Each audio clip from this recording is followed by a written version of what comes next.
Hi everyone, welcome to episode 35 of the Startup Playbook Podcast.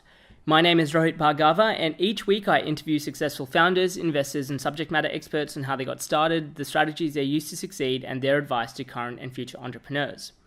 Before we get into this episode, the podcast has been nominated for the Australian Podcast of the Year Awards. If you've been enjoying the podcast interviews over the last few months, I would appreciate you voting for the podcast at the link bit.do/playbookawards, which will also be available in the show notes at the website. So in this episode, I interview Andrew Hyde. Andrew was the founder of Startup Weekend, a movement that went from 70 people attending a hackathon to a large global community of startup enthusiasts, which now operates in over 150 countries and has close to 200,000 alumni members. He was also the first employee at Techstars, one of the leading accelerator and venture funds in the world, and was one of the major building blocks behind the startup community in Boulder, Colorado, recognized as one of the top startup ecosystems globally. In the interview, Andrew shares the key components of an effective community, overcoming barriers, the drawbacks of fundraising, and the advantages of starting a startup in Australia.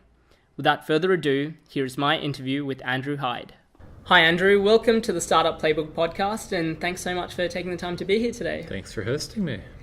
So for those people that may not be as familiar with you or your background, can you share a little bit about your story and what got you here today? Yeah, I've worked in community development, I think, if I were to kind of try to pin it and look back upon it. So I've worked in a lot of startup community development and writing about how startups and the community culture around that evolves and really is defined. Sure. And so what are you kind of working on at the moment? Yeah, now I'm in an interesting mode. So I'm currently in Melbourne, Australia with you, kind of doing an entrepreneur residence program with LaunchFIC, which is kind of the government's startup partnership funding mechanism. And so I'm meeting startups and hosting events and speaking at events and just kind of immersing myself in this community, which is an amazing community. I don't know where your listeners are from, but Melbourne, Australia, like as a livable city, is among the best in the world, if not the best. And then as a startup community is really top-notch as well, although is not awake when most of the States or Europe is awake, so often gets overlooked or often feels like they're out of the conversation. So I'm here. I help. I own a Buddhist bookstore turned cafe in Boulder, Colorado, named Trident Booksellers. Which is just this brilliant community, not startup at all, but it's been open since '79. So spend some time on that, just looking at business and what it means to have employees and work on a team and have 700 customers a day. Wow, which is a kind of a fun new paradigm to have. Absolutely. Yeah, and then I travel and I'm still writing and kind of looking on what's next. Yeah.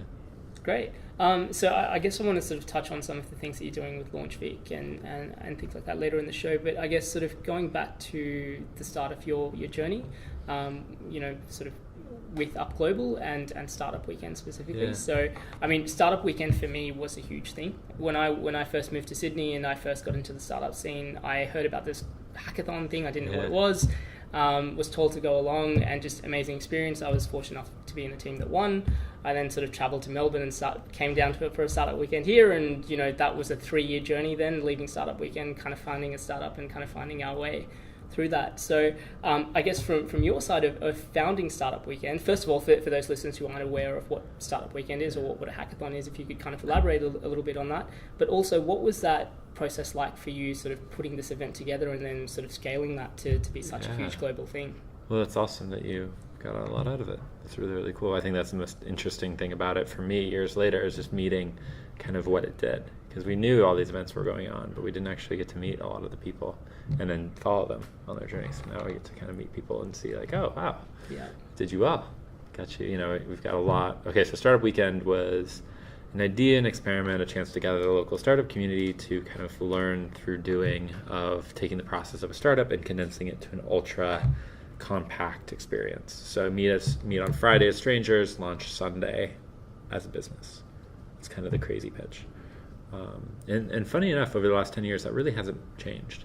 Right? I've almost started every pitch with Startup Weekend as an idea and experiment, which is kind of a fun way to leverage a product. The funniest thing about Startup Weekend over the years is that people still don't realize it's a company. It had a staff. At the peak, Up Global, which was a nonprofit that Startup Weekend became, had 60, 70 staff, Wow. and people are like, wait, it's a company. And it's like, yeah. I think we operated at our peak in 162 countries or something like that, like just a crazy amount. So Startup Weekend, 10 years ago, I was sitting in a room and realized that I was the connector. I was the person that always introduced people. And when people are like, we've been looking for a designer, we don't have any designer friends, we've been trying to recruit, we can't find a designer. Like, why don't you talk to Anthony? I always kind of had that special ability just to introduce people. And then I was just kind of like, well, I'm a consultant. I've just worked on a lot of random projects. I work in an ad agency. I was like a designer, wrote speeches for political campaigns. Like I did a little bit of everything. Worked on philanthropists' websites. I mean, just like I was all over the board with what I did, mainly because nobody would give me a job. Right? Like I applied for 80 jobs when I first moved to this small mountain town in Colorado named Boulder, and there was just no jobs. I mean, there were really no jobs. And so I couldn't get an internship. I couldn't get an unpaid internship. Like it was just like a super competitive, weird market, and nobody was really there to help. Right? Nobody was like, oh, here, let me introduce you to my friends and such. So that was like really a painful moment in my life of like graduating college, the top of my class. I did a 4-year degree in 23 months. Like I was super ambitious, super skilled at getting a lot done quickly. I think I still hold the Rhode Island state record for quickest 4-year degree. It took like 36 credits a term. Like it was just not smart. Like 18-year-olds do weird things, and I definitely did a weird decision of that. But it was the same price, so I went for it. It was kind of a funny thing to have a freshman year and then a senior year of college. So I couldn't get a job. I graduated top of my class. I graduated 23. I couldn't get an intern. I got turned down to be the water delivery guy, to make lunches, everything. I tried everything. And so it kind of, I finally found a job. I finally found a receptionist at a co-working space-ish thing that was like, can you believe I just got a call with somebody that wanted a website for $500? Like $500 was 2 months rent for me. I was like, wait, somebody paid $500 for a website? And so I started doing that, and I started kind of building that out. And through that, I knew everybody. Not everybody, but I knew a great deal about the tech community in Boulder because there wasn't many. And so we just kind of had that idea and asked a few people, and 3 weeks later we launched it in Boulder, and we had 82 people show up, or 88, I can't remember. It's 10 years old.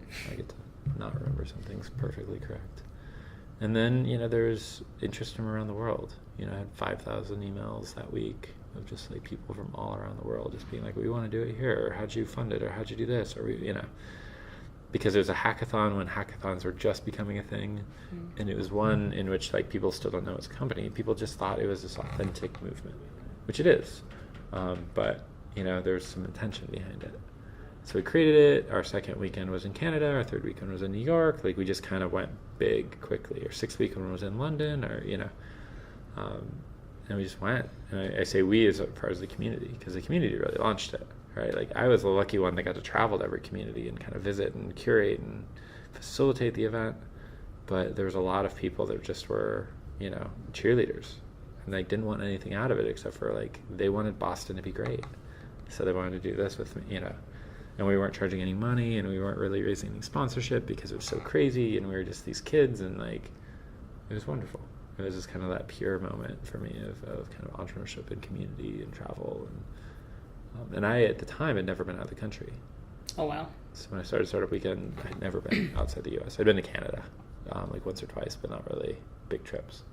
And so it's kind of an interesting experience, right, to land in London and just kind of have the press start attacking you for, I think the article was like, American entrepreneur coming to London to steal business ideas. Right, just like totally random stuff would happen. And I just had no idea. And it was wonderful. And now it's 162 countries or so. I've been lucky enough. I've been to 79 countries, mainly meeting with startup communities over the years. So I've seen startups of all shape and form all over the world.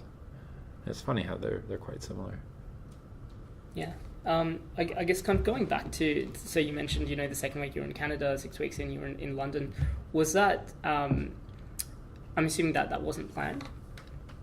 It was just kind of based off the traction that you were getting. What was that like to kind of just see something explode and then have to sort of figure it out as you kind of went along? What was funny is that a lot of our closest advisors didn't think of it as an interesting project, right? So I'd come back from London and be like, hey, just did London, we had Berlin, we had this, and they're like, cool, what are you going to do for work? You know, like they just would totally dismiss it as this like childish experiment. And then, you know, which like, to better or worse, it was or it wasn't. So and many times it was just going absolutely amazing. And in many times, like the people that were closest to it were kind of belittling it. And so like, as a founder, it's like a very weird experience to have, you know, people, you know, getting a job offer from somebody that's seen the first year of it. And it's like, oh, that's great. Now that that's over, why don't you do that for me? You know, here's a small salary. So, you know, it was good. It was good to kind of have that humbleness to it. We always had that chip on our shoulder.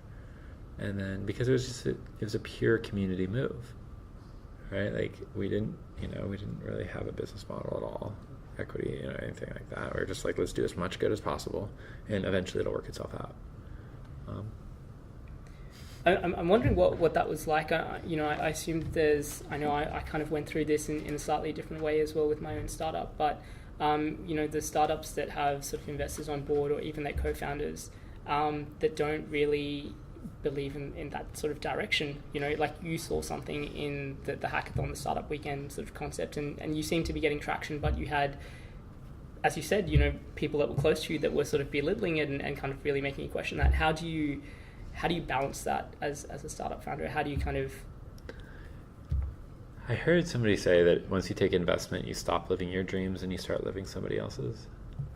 And like, I'm a bootstrapper at heart, right? Like I don't respect or get money as an ethical driver. You know, my ethics are what drives me to work hard.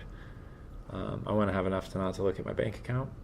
That's pretty much my financial goals, which oddly has made me quite a good business person, because it's just not something I care about.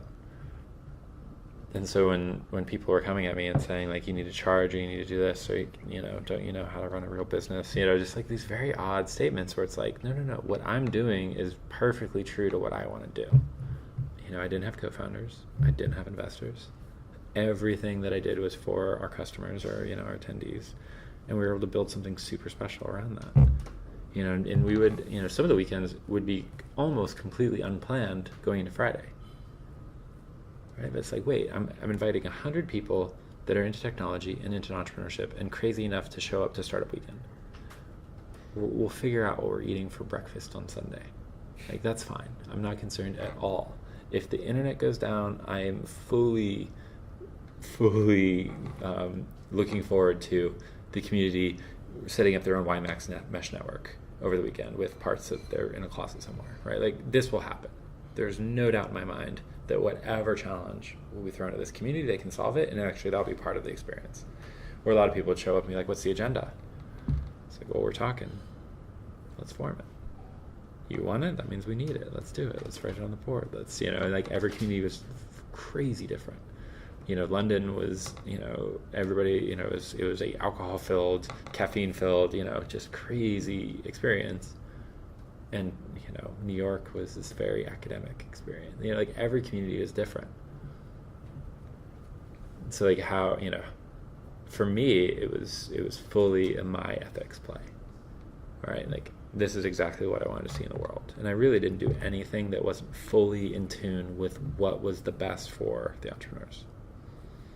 And in many ways, you know, I sold myself short a lot in that I didn't really take care of myself. I didn't pay myself. I didn't really care about sponsorship in the way I should have, or like when I'd get my 5th no from a company, I'd walk away. Or a lot of people are like, oh, you only got 5 no's? You gotta ask for, you know. And I was like, I just don't, like, if they see the beauty, that's great. And if not, I'm super happy walking away. So yeah, it was fun. But then that was a hobby. That wasn't business. You know, it was a business, but it wasn't. So when it became a nonprofit and Mark and Clint and Frank got on board, that's when it really became kind of a really special, you know. And that was a very fun experience of being open. Like, I fully believe in a community that you can, as a leader, you cannot control it. It is a community. You are part of it. You don't lead a community per se. You're part of the community's leadership, but the community is smarter than you. The community has more passion, has more, you know, you bow down to them and their intelligence. You don't try to sneak shit past a community. And so you have to be unowned, right? A community is unowned. And what happens when you're running a business that also touches with the community? So for me, when I met Mark and Clint, and they were like, we want to do exactly what you're doing, but nonprofit. And I was like, whoa, I want this to be nonprofit. And they're like, wait. And I was kind of like, wait. And then Frank came on board, and it kind of solidified. And I gave up complete control over this like beautiful thing that I created. Because, it just seemed like the right thing to do. And, frankly, at that time, I'd run out of energy for it. And I was kind of tired of going to them. Once you go, I've been to 100 now.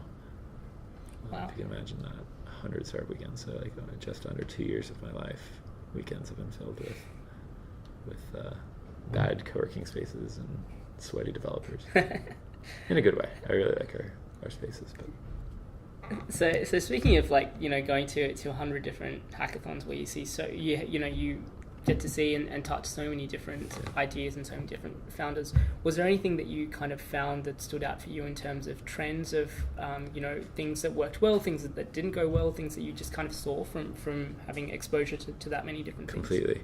I mean, every place in the world has 3 ideas that every place in the world. I've yet to be a place that does not have some sort of parking is hard, which drives me insane. I want to know where I could park for free. I'm like, wait, your customer is in a vehicle driving, wants up to the second data, and does not want to pay for it. Like, pick another problem to solve. Like, I hate when people go after laziness as a business idea. Isn't parking hard? I'm like, actually, no, it's pretty easy. Like, a lot of intention has gone into going for communities. So use public transit if parking is too tough for you. I don't know. It's just like one of those weird things. There's always some sort of like find the best party tonight community culture calendar, which is also one of those ones that bothers me because it's kind of like, who wants to be at a party when people just show up for the work you've done? Like, I fully believe if you're part of the party, you want to build the party. You can't just wait for other people to do all the hard work. You got to do the work. What's the third one? The third one will come back to me. I've just heard it too much. I've blocked it out.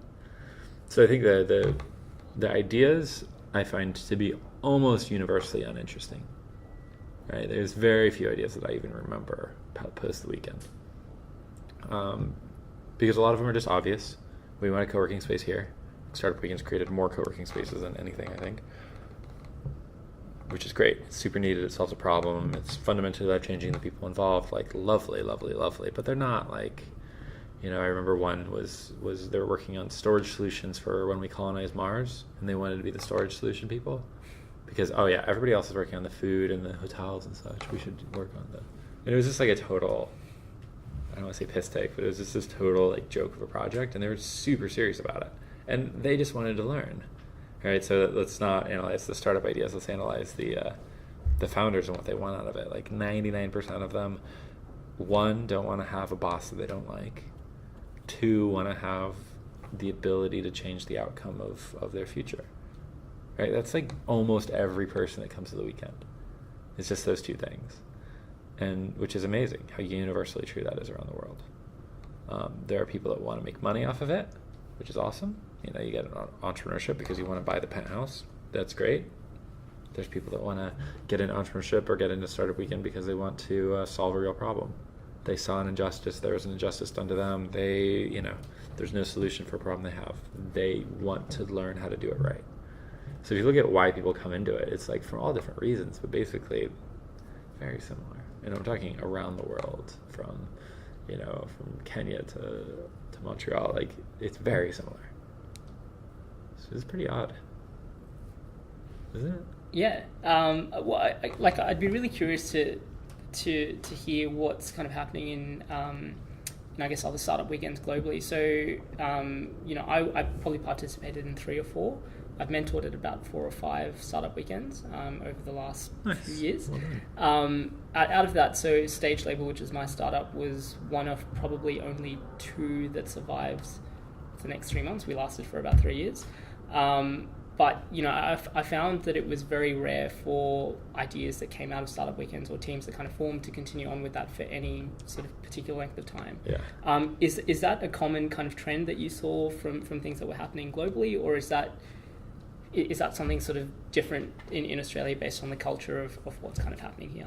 So Startup Weekend is a community building startup event. It's not a startup building community event, right? So by building startups, we've disguisingly created community, which is our main goal.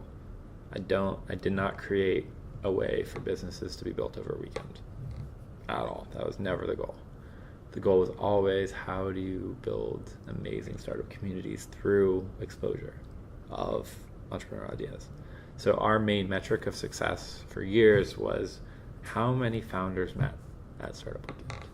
To not work on Startup Weekend ideas, but work on like their next thing. And that was really the goal, right? Was how do the people that meet there really thrive going forward? And I think that was been met, right? Do you still work with co-founder or people you met at Startup Weekend? Yeah. Right? Absolutely. Like that, and me too, right? Like my best friends are from Startup Weekend. Around the world, if I get to New York or San Francisco or London or Paris, or I meet the Startup Weekend community and they're like instant good friends. But that's the goal of it. So I mean, we have had the Rover.coms, which is about to IPO in the States, or is set to. We have had the Easy Taxis, Brazil's biggest Uber competitor. We have had those big, crazy companies. But I think the more so we've had the two founders meet, or the community, the startup community and culture. If you trace back where it started, it was Startup Weekend, and that's remarkably cool. Just to have played a part in so many startup communities where it's like, all right, you're gonna get started. Let's talk about the ethics of what that takes, right? And if Startup Weekend started a startup community in Romania, right? Like, I mean, I had been out of the country when I started it, right? So it's very funny and fun to me to kind of look around that. But I also don't own it. And that's another thing that is kind of a misnomer when people talk about Startup Weekend. It's like, aren't you proud? And I'm like, I'm proud of it, but I don't own that community in Romania that started. Sofia is an amazing place, and there are some community leaders that threw down and made it happen. I didn't throw down, right? I provided a tool for them. But you got to honor their work. You've got to so at a certain point, as an organizer of a Startup Weekend, you don't own the success of the founders. You just got them together for that weekend. You own that weekend. But that's what you did. You can take pride in that, but you don't own that. You're just a part of it. And that's pretty cool. So I guess speaking of communities generally, I'm assuming that you've been exposed to a number of startups here locally. Definitely.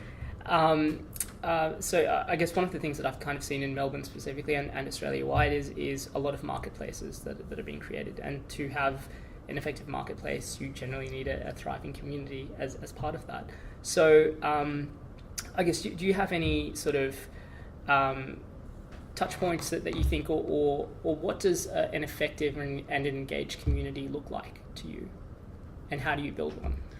So to me, in community, it's three things, but two main things. One is that it's a place where everybody feels welcome.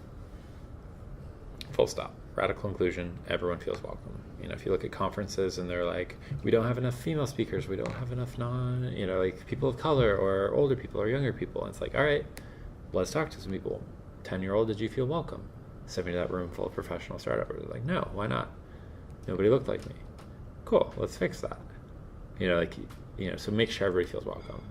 Ageism, racism, sexism, those are all pretty easily addressed with just behind the doors activism.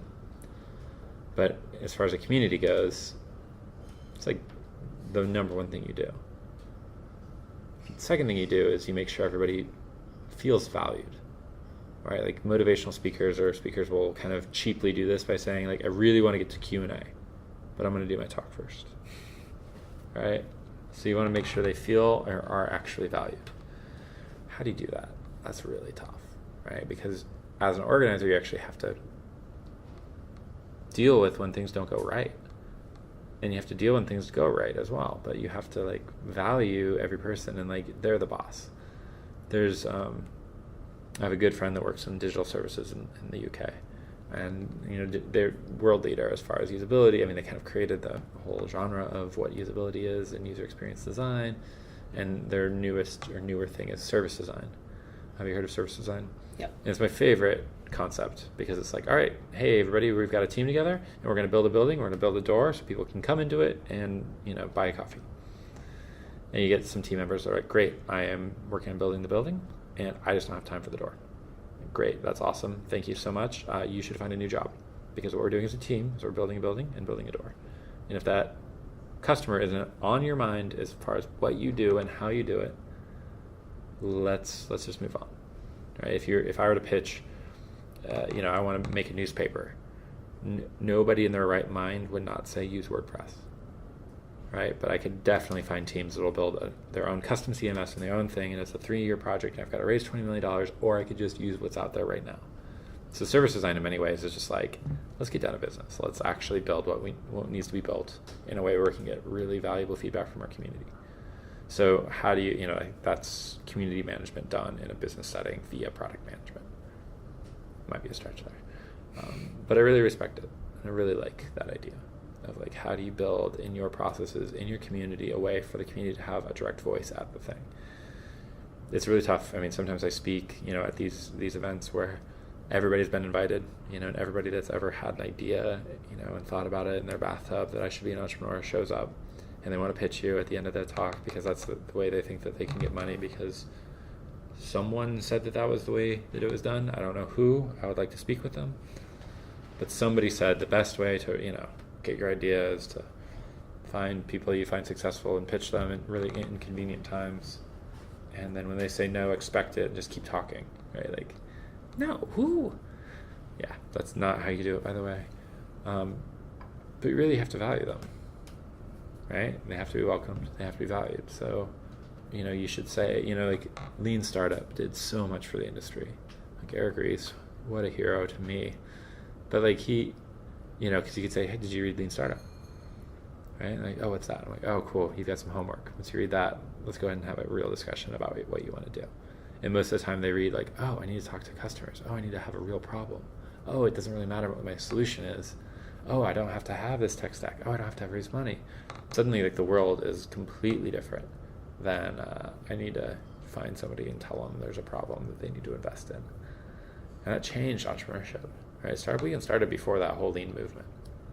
We had no idea what customer development was called.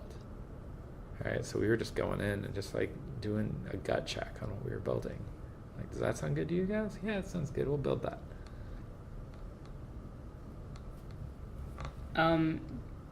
So in terms of,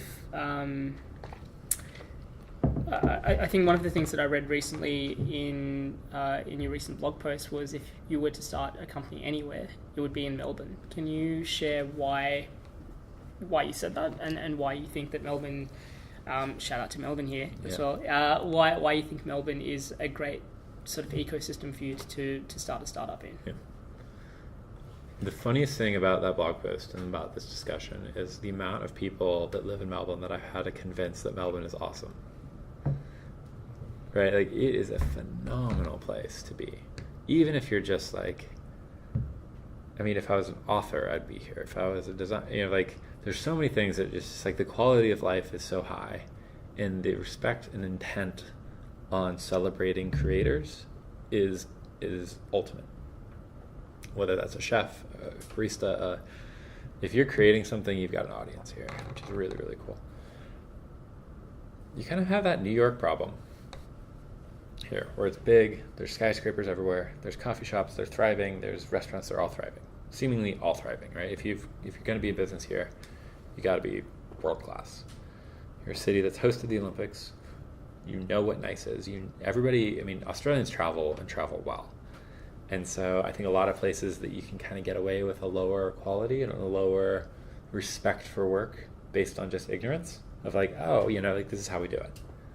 And it's just like, there's better out there. There's much better. So, if you're going to start a company, you need to look at what makes you the happiest and what makes you feel like you can be in it for the long term, right? Don't start a business in a place because you think investors are going to be there. Like, I will never suggest somebody goes to Silicon Valley to start a business, ever. ever. It just does not match what I think that you should do to start. You might need to scale at some point, open an office there, but like, if you're thinking about a startup, like, where are you now? Like, location is identity. And like, where do you live right now and why? It's like, well, you know, I went to school here and that's why I live here. Great. Like, what do you value out of it, and what makes you happy about that place? So, you know, luckily, you know, I moved to Boulder, Colorado after college just to kind of be a kid, you know, because I graduated so early. And, you know, the tech community kind of grew up. You know, there's 5 people at the first new tech meetup. And now, you know, like, now the community is just massive. So you want to go to some place that has that curiosity. You know, you don't want that pessimism. You know, when you say, I'm doing a startup, people are like, what are you doing it in? You don't want to say, like, oh, tech people, those people. You know, like, you don't want that community to be burned. You know, it's not us versus them. And I find in bigger cities, it's much easier to be in tech than smaller cities, because in smaller cities, the narrative of tech doesn't translate well. So, oh, you tech people, you're driving up the cost of goods, you're driving up the real estate, you're ruining everything. Or in big cities, they're like, and you do what? Oh, you have 20 employees? That's so cute, right? You know, and it's just like you can kind of blend in and just focus. And in many ways, you want to be a part of a bigger thing, and in many ways, you want to be able to put yourself in a situation where you can have that laser focus on doing something completely intentional. And 100% of what I do is going to be on this startup. And so, you know, why do you live in a big city over a small town to do a startup? For me, it's, you know, I'm going to spend most of my time working on that startup. I'm going to be working on that startup or recharging my batteries to work on that startup. So if I can go to get, you know, like the famous Australian breakfast, you know, like, it's just so phenomenal. But it's a recharge moment for me. So I get up, I do a couple hours of work, I go out and have breakfast, a really, really good coffee, really good, you know, simple, well-produced, local breakfast, and then I go back, do some more work, have some more meetings. You know, transit's super easy, walk around. I feel like it's been weeks since I've been annoyed at something.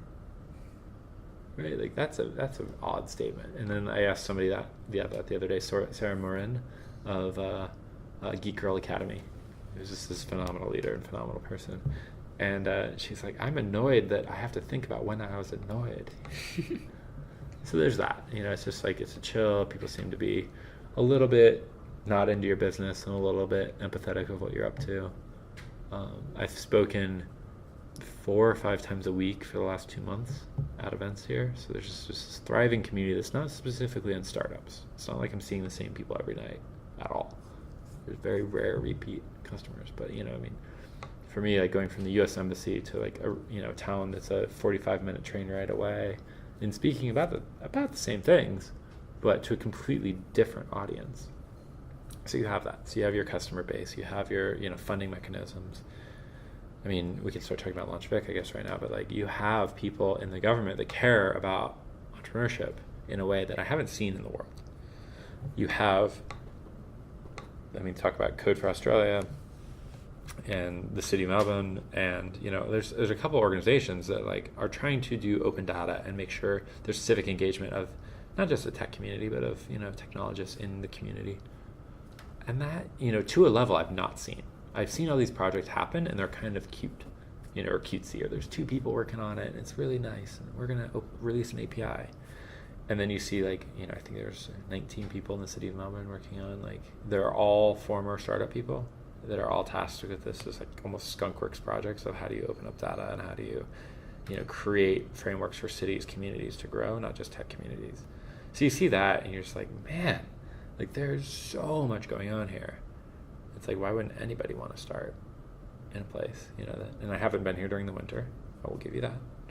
Here it's dark, but you know, I can, you know, from where we're sitting right now, I can walk into 5 art galleries, you know, that are public and well curated and have phenomenal art.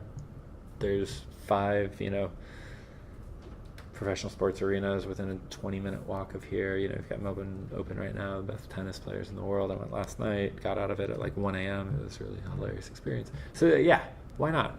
Like, but I have to explain that to people, which is really a funny funny trait, this is fine, but it's just kind of like this very funny moment when I'm speaking to Ford and 250 people talking about innovation and like, why would you be in, oh my goodness, do you not understand how cool this is?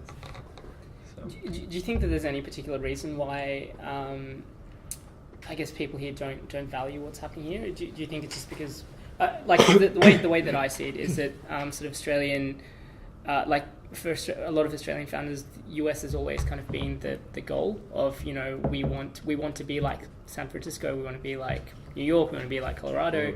There's so many more funding options out there. There's so much more success stories out there. Market's bigger. Do you think that kind of plays a part in people wanting to do that, or do you think it's something else? I think, the biggest negative on Australia, and this is going to sound extremely obvious and not really insightful, is just location, right? It's a long way away. If you're in Perth, you're about as remote as you can get as far as flights to the places. Now, they've got a direct going to London starting next year, and but you're asleep naturally when the biggest market that you don't know much about is at its peak, right? It's the best part about Australia for me is I wake up, I see a summary of what happened in the States today, and I can move on. I don't have to live it real time, and I don't have to, it's so nice to me, just as far as a happiness thing. But for entrepreneurs, you're missing out on all those connections, on all those little random meetings, on all that density, on all that bumping, on all that. It's not ideal if that's your market that you want to go after. And Australia is big enough to have really amazing startups, and whether that startup is a 4-person startup that wants to do a simple project or product, or a 100-person company that really wants to scale internationally quickly. But if you look at Australia and kind of your natural ties, I would much rather, be working with London and be working with, you've got a lot to play around, but it's always that question of grass is greener. Right, and being from the States and being a part of kind of an inner circle startup community, every place is always greener.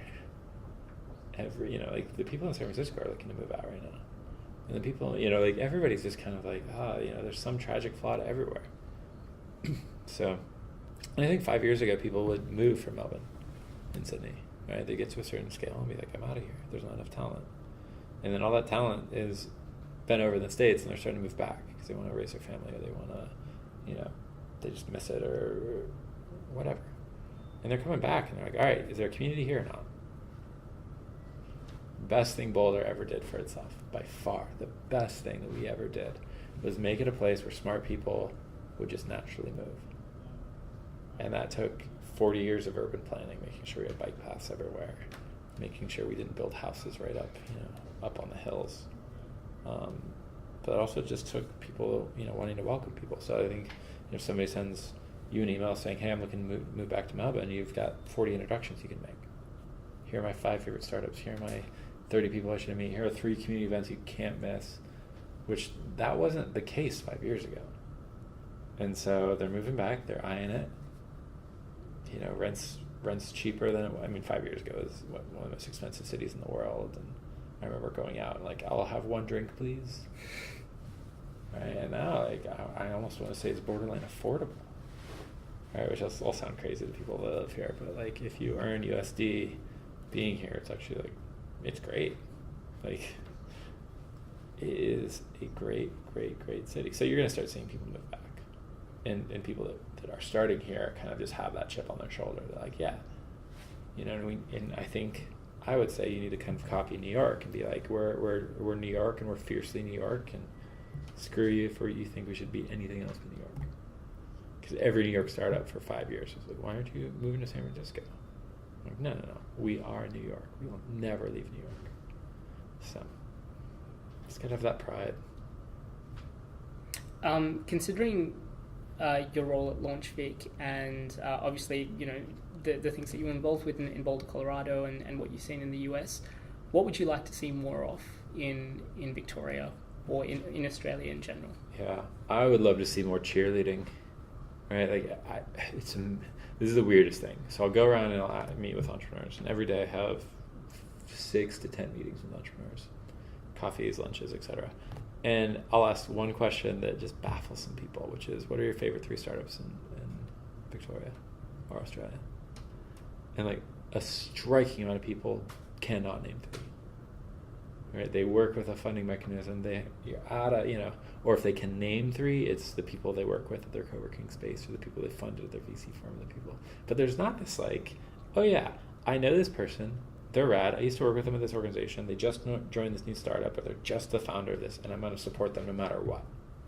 Right? And if they raise no money and have 0 customers, I'm still going to say they're my favorite, because that person is somebody I care about.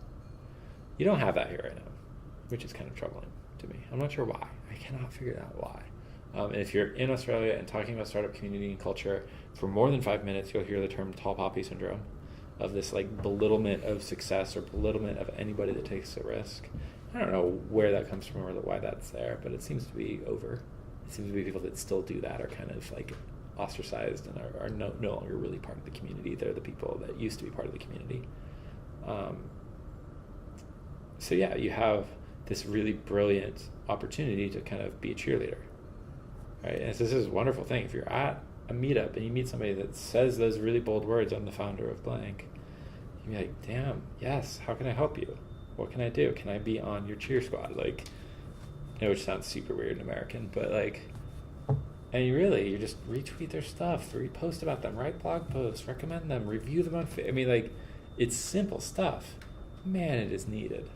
And you want a community that does that, because there's a 90% failure rate in our industry. You got to be bold. You've got to be crazy to say those words. And so, as a community, how should we respond to them? By, oh, you know how to make money? Are you sure you have a business? There's such belittlement in how we usually. So now, you meet somebody that says I'm a founder of, and you say, that is awesome. How's it going? Where are you at? What are you looking for? How can I help you? No matter what it is. And if we have 29 employees, we're in our 6th year, awesome.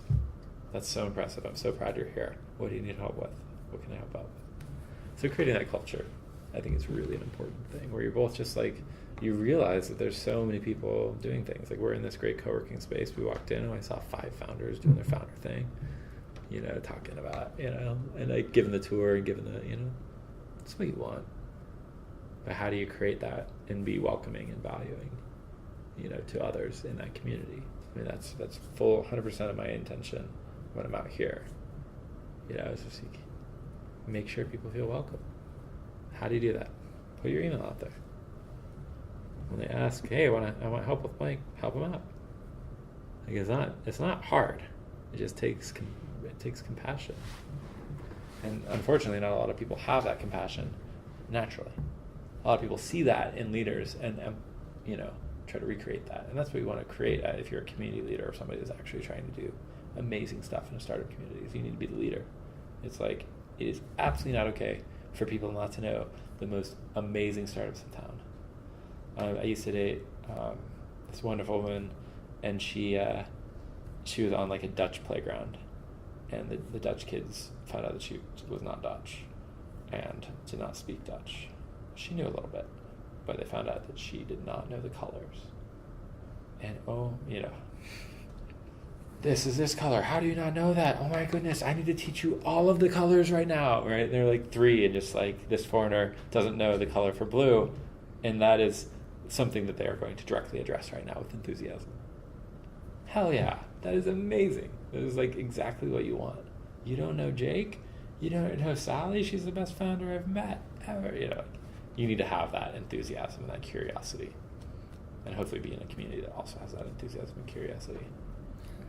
Yeah, I think I've only been in Melbourne for about 3 years, so I was in Sydney before that, but even just kind of seeing how things have changed over the last 3 years has been astounding in Victoria. And I think that there has been that sort of legacy of people wanting to hold in a lot of information and not really willing to help.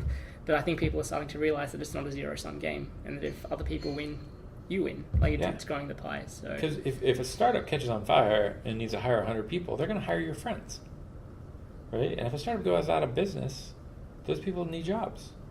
Right? Like, these are known. You can bet on one of those 2 outcomes happening for every project in your town. Don't pretend they're not. Right? Don't treat them like they're going to go out of business, for goodness sakes. But like, when they go out of business, be like, all right, sweet. how we're protecting the mental health of the founders, because it's a really tough project.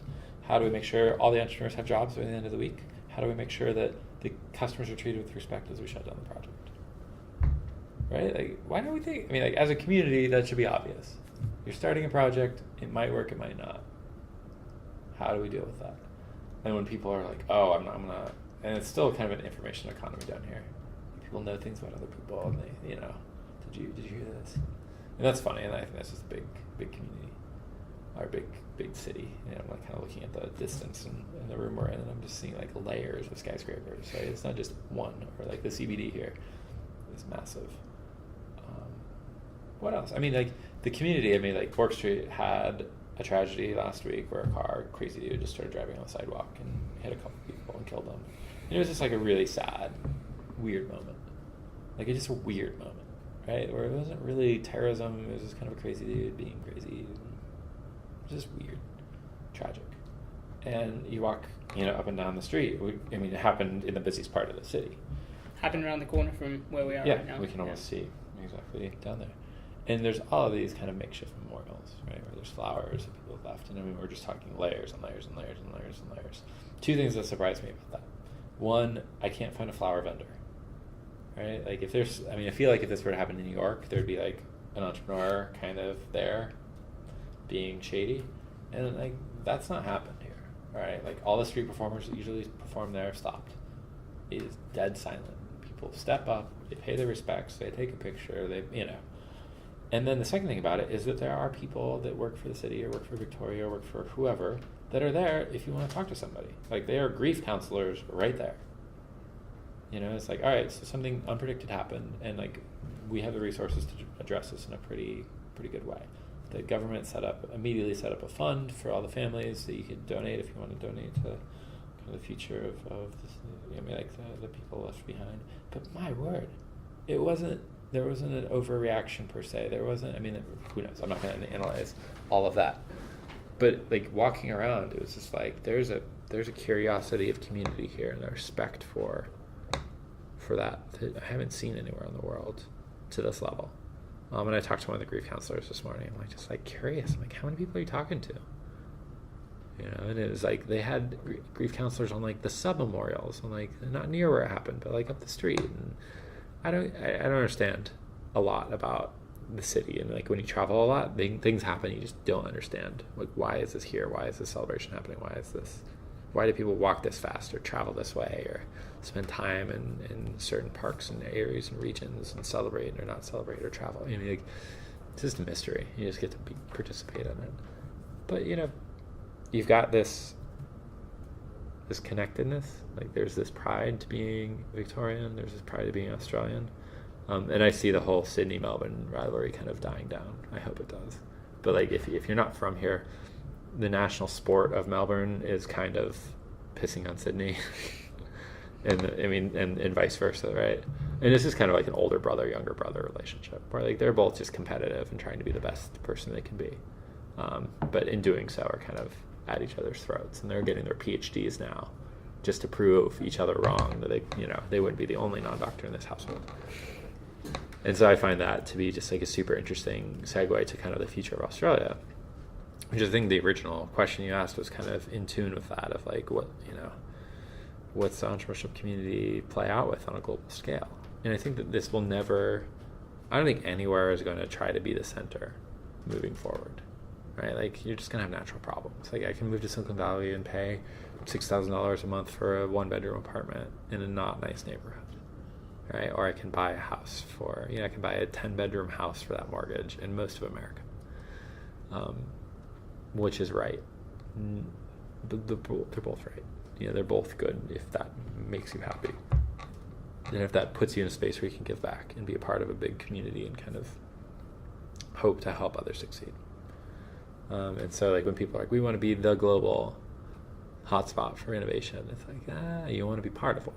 You want to be, helpful to one. But like I think that like we want to be the global destination is just kind of a fool's progress.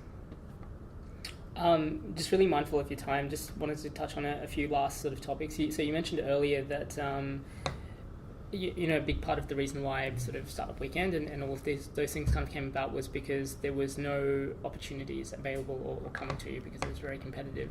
And I see that a lot now with a lot of university students sort of graduating. Traditionally it's always been about sort of the big four, chasing that sort of corporate thing. And it's very competitive. There are a lot less jobs that are kind of out there. And even, so I was at a roundtable talking about, how do we help develop the ecosystem here? And one of the things that was sort of brought up was, a lot of sort of startup founders that get burnt the first time find it very difficult to get back on the saddle, and there's no real sort of support mechanism for that here. Yeah. For people that are kind of in that position, how do you sort of recommend whether they're looking to start their own thing or whether they're looking to sort of start working at a startup or whatever that looks like for them? What are your recommendations on going about that? So if you're in the States, I think this is the biggest opportunity I see. If you're in the States and you're looking to start a business, unfortunately the best way to start a business, if you look at just the harsh numbers, the best way is to kind of join some sort of like MLM scam, like a Herbalife or a whatever, sell Tupperware, dresses or whatever. And I hate those. I absolutely hate them because they just harm the people they get involved with more than they help. But they provide a little leadership training, and they provide the tools needed for you to say, I'm an entrepreneur, and they provide the product for you to sell, and they provide, they're very similar. If we can't look down upon them. Like these are us. Yeah, these people are exactly what we're doing. We're hopefully picking long-term sustainable business models where they are not. It's the only difference, theoretically.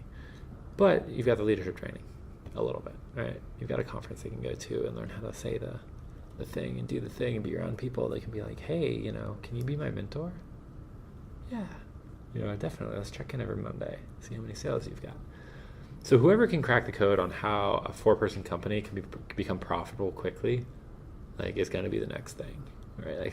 I fully believe that's going to be a large part of the next 10 years of the culture around the world.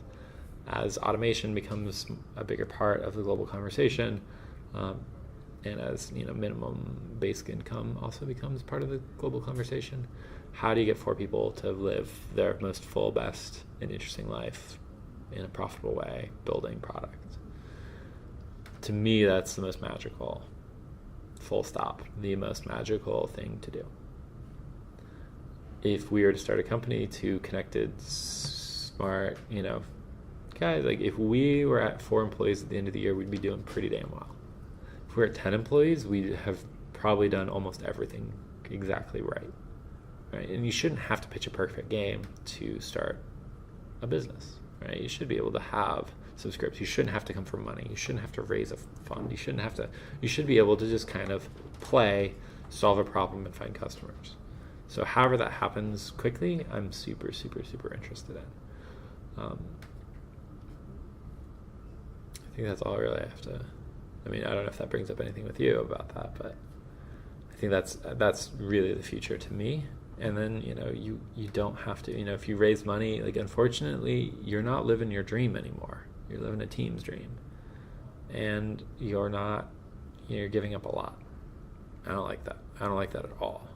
I don't like boards. I don't like, I'm a solo co-founder through and through, which is super weird because what is everybody coached not to do? Be a solo co-founder. Because there's so many problems with it, and I don't really recommend it. But for me, I'm not going to let somebody take my life, take my opportunities, take my chances. And if I get to hang out and look at mountain vistas and drink a good cup of coffee every day, I'm super, super, super happy. But that's not everybody, right? So when I meet with a founder, one of the first things I ask is what's success look like? And that takes 6 months for most people to answer, right? And that's great. It shouldn't be a quick thing where you just success is, 6 employees. And the person that answers that question, that's I'm going to be, on the cover of Entrepreneur Magazine, and I'm going to be this, and I'm going to be that. It's just kind of you roll your eyes or you invest in them, right? Those are your 2 options because they're crazy in some way. Why the hell would you want that? Why that? When people are asking for diversity of the Fortune 500, I'm just I don't care about any of these people. I really don't. They're kind of crazy, maniacal, and power driven, and they have more than they ever will need, and yet want more. That's not a value that I like, or that I can empathize with it for sure, but it's not something that I really like having a part of my day, where it's like radical inclusion. How do I get everybody that's interested in helping out with a problem included and valued in that? That's my style. So like, what's success look like, right? And if I say you have 1,000 employees in 2 years, are you happy or are you sad? I would be super sad. I would not enjoy that at all. But some people do. Some people, that's their goal. Some people, they've been given some privilege and given some, leadership that they want to be able to express in that way. But how do you get that style? How do you know what you want to do? And I think that can only be done via experience. You need to go into offices that you're, welcome at, but not really invited to. And you need to say, great, where are you guys at marketing? Because I do marketing really well, and I notice you guys don't do marketing really well, and I want to spend the next week just working in here, listening to everything you say, and giving you some free work. Because I am going to take the style from this company and benchmark that with my personal being and see if I want to build a company like this. It's a great thing about startup or co-working spaces. Just pop in and be like, hey, I'm a student of of marketing right now, and I'm just studying everything. I'm reading everything. What's your favorite book? What's your, do you have any budgets I can play around with? Can I help you with this? Can I, whatever that is, you need to get yourself into the situations for you to say, I know what success looks like for me. And then you need to build that, whatever that is. And if that's, something that 20 people ever use and you're super happy with that, or 1 million people, I've had some blog posts that 1 million people have read. That doesn't at all matter to me, right? Except for that person that went to Startup Weekend and that changed their life. That matters to me. So figure out what matters to you. Fundamentally, why do you wake up? Why are you driven? Why do you keep giving? And then, how can you build your life around that? How can you build your company around that? I think that's a hard question, my word. And it's a different answer for everyone as well. And there's no incorrect answer. The incorrect answer is the dishonest one. And if you go to a pitch competition and you ask people, on stage, if you're just not ask them, but ask some of the audience, what do you think? You're going to get exactly the opposite generally of what that person's authentic person is, which is the weirdest part about this whole startup game. Is you get these people and you just assume they want to be rich, or you assume they're a narcissist, or you assume that and really it's just a bunch of geeks, right? That are just trying to build products that we love, and she or he might be a founder because of 25 reasons, but none of them are wrong. They all have caused them to be driven, and they've all caused them to be part of this and step up and say, I'm going to take this chance. And I don't think you can look at that and not say I'm so excited that you took that chance, and how can I help you with that? So I think you touched on this a few times during the interview as well, but I know one of your really big passions is traveling. Yeah. And I don't know if we were supposed to talk about this, but you've got a book out there as well. Can you share a little bit about this book? This book is about travel. Yeah. So I'm used to dabble in SEO, so I named the book about the most commonly used term about travel, which is travel book. So if you Google travel book, I think it's in the top 10 still. At one time it was 2 or 3. But yeah, I wrote a book called This Book is About Travel, which is about the experience of my first 15 countries. As far as the actual, it's the subtitle is A Manual for Modern Movement. It's just this idea that there are millions of people tonight that are traveling. They're staying in a hostel, or staying at a friend's house, or staying at a hotel. And you probably can't name one. Most people can't, because it's really hard to write about travel. Travel is incredibly tough to write about. If you're too positive, you're boasting. If you're too negative, you're just kind of an asshole that's giving up a lot of goodwill. So to be a travel writer, you kind of have to be this lovable loser, this I didn't think I could do it, but then I did, which is just this very uninteresting story, to me at least. So I wrote a book with the intent of just sharing what it's like to be on the road. And, in many ways it was a letter to my previous self, as far as you don't have to be rich to travel. You have to want to travel. Right? Most people will spend less money in the year while traveling than while not traveling. So, by a multitude. I think I would spend $12,000 a year when I was traveling, plane tickets, everything included.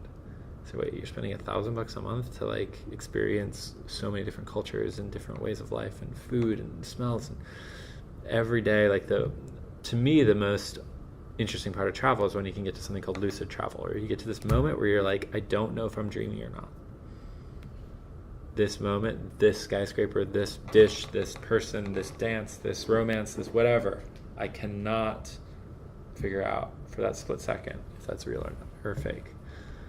My imagination is not this creative, right? Like, I think that's a really noble part of travel. But you've got to empathize with people, right? And if you're scared of travel because whatever, you just have to you have to be a student. You have to always be learning about things. So for me, I just wanted to learn how to write a book as well. I had all these blog posts that millions of people were reading, but I also didn't have an editor ever. I didn't go through that process of what is it like to set firmly in stone that this is what I think right now. And it was a super fun project. So, it was an indie book. I published it myself. We sold 10,000 copies.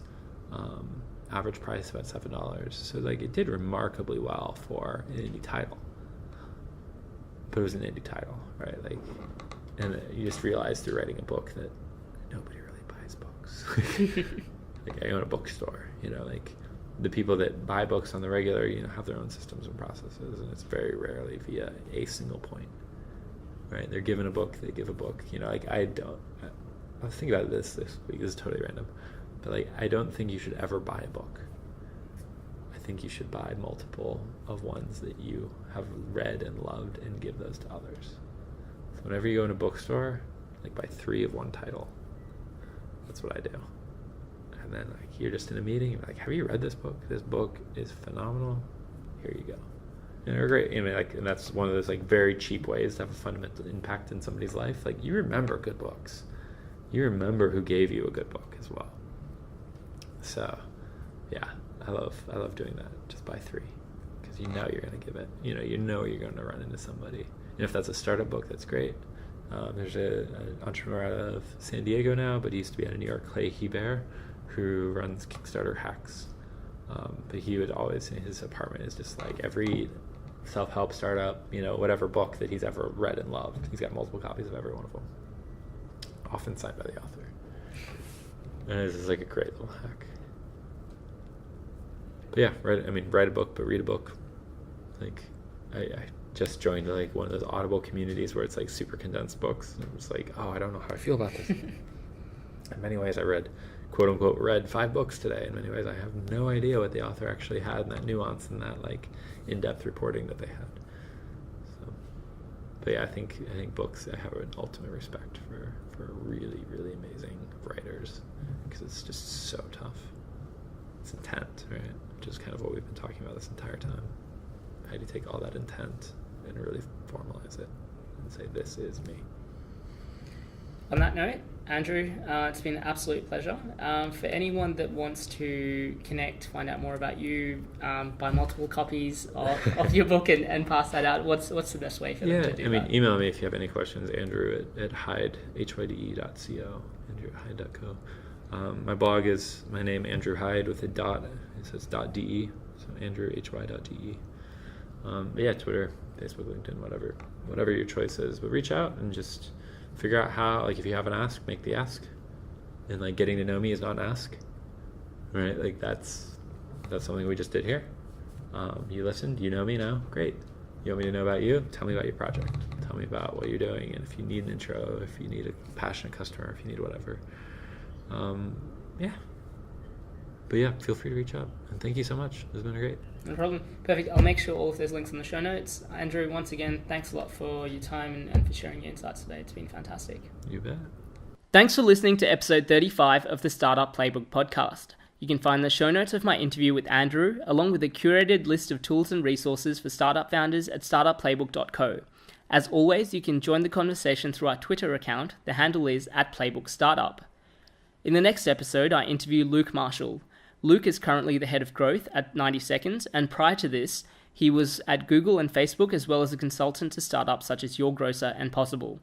In the interview, Luke shares how startups can utilize digital marketing for growth, the metrics you should focus on, and how to develop an effective sales funnel. Don't forget to subscribe to stay up to date with our latest episodes. Thank you for listening, and I'll see you at episode 36 next week.